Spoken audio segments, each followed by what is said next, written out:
Retiring lawyer spills his beans. Kinda long with no TLDR. This all from memory bases on the ramblings of a drunk retiring lawyer about 30 years ago. All mistakes are mine. So I started work in the 90s on the shop floor of a pipe-making factory, but made a few friends in the office. So one year at our end-of-year breakup party, I overheard a story from the corporate lawyer who was retiring on the same day. Someone asked what his most memorable case was. This guy was gray. Gray hair, gray skin, gray clothing, gray manners. Nothing distinctive about him at all. In fact, at the annual company party known for drinking, this guy was always sober. But not that night. He was a contracts lawyer, never tried a case, just proofed contracts all day, as far as I know. He's probably dead by now, along with most people in this story, but no company names as those entities live forever. So, we made pipe, plastic pipe, water supply, sewer, electrical, and telecommunications duct. We were the second biggest in the market and would swap contracts with the biggest manufacturer as we both bid on supplying the big players in the markets. In our jurisdiction, we had a government communication debt, which got sold off and became Big Telco, along with deregulation of the sector. We supplied green ducting for telecommunications to Big Telco, lost the contract to the competition, gained it back, etc. Life went on. One day, a new international company entered our market and started undercutting Big Telco. Let's call them OK Telco. So as things go, we lost the Big Telco contract, but picked up the OK Telco contract, which was bigger, as they had to establish an entire network from scratch. Yay us! This is where Mr. Gray enters the story. He was a contracts lawyer, not a criminal law or other specialty, but contract. He gets a please attend meeting invite from Big Telco, along with a select few from our company. Probably about the upcoming renegotiating of contracts. When Mr. Gray walks into the room with his boss, they're sitting across the boardroom table are Mr. Big Shit and several fight-out-of-a-word flesh-eating attack lawyers. They ambush them with an injunction about using this green, the standard telecommunications green, for OK Telco pipes, and are ready to take them for everything, including the pension fund for daring to supply the competition. They had a strict contract on the table which had to be signed then and there, or another five-a-word flesh-eating attack lawyer standing by at the courthouse would have a judge sign an injunction against making any pipe at all until the case was settled. Probably an empty threat, but even a 2-week break in production could kill our company while lawyers cleared it with a judge to let us make other types of pipe. Mr. Gray looked over the contract and told the boss to sign as they could tie us up in knots due to their huge size and budget, while the contract just made it clear that this green was the exclusive property of Big Telco and could only make it for Big Telco. We folded like a shirt and signed.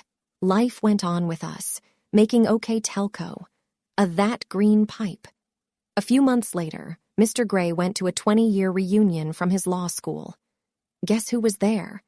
Mr. Big Shit, telling everyone about how great a lawyer he is and how he can push around anyone due to how great he is, and definitely not due to his huge budget and army of $5 a word flesh-eating attack lawyers.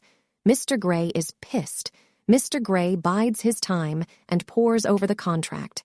A few years later, Big Telco has to have a name change due to how much bad press they have from shifty service and practices, and as a way to avoid debts under the old name. They change everything, storefronts, letterheads, everything. They are now New Old Telco. Contracts come and go. The other big pipe company gets the contract from New Old Telco to make pipe. Mr. Gray strikes. Other pipe company and New Old Telco get served with cease and desist orders about making and using green pipe. Big Shit lawyer is puzzled and angry that this has happened and calls Mr. Gray. Mr. Gray arranges a meeting and then hangs up on Big Shit mid-threat. Big Shit turns up with his 5-award flesh-eating attack lawyers to see just Mr. Gray in the boardroom. No ambush, no backup. Just him. Mr. Gray lets him vent his spleen about how they're going to gut the company, and Mr. Gray will never work in law again. Then Mr. Gray takes out a packet of papers and a highlighter, makes a few strokes, and pushes it to the closest 5-word flesh-eating attack lawyer. They read what he had highlighted and screwed up their face. This was repeated as the papers were passed to the big shit lawyer.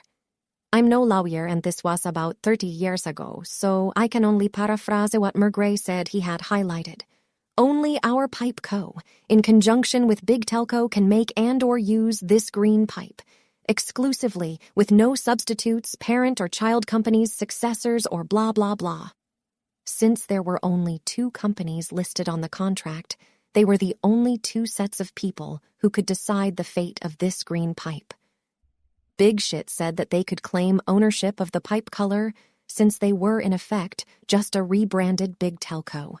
Mr. Gray pointed out that that admission would cause all their avoided debts to come home with interest, along with an admission of guilt in trying to pervert the course of justice.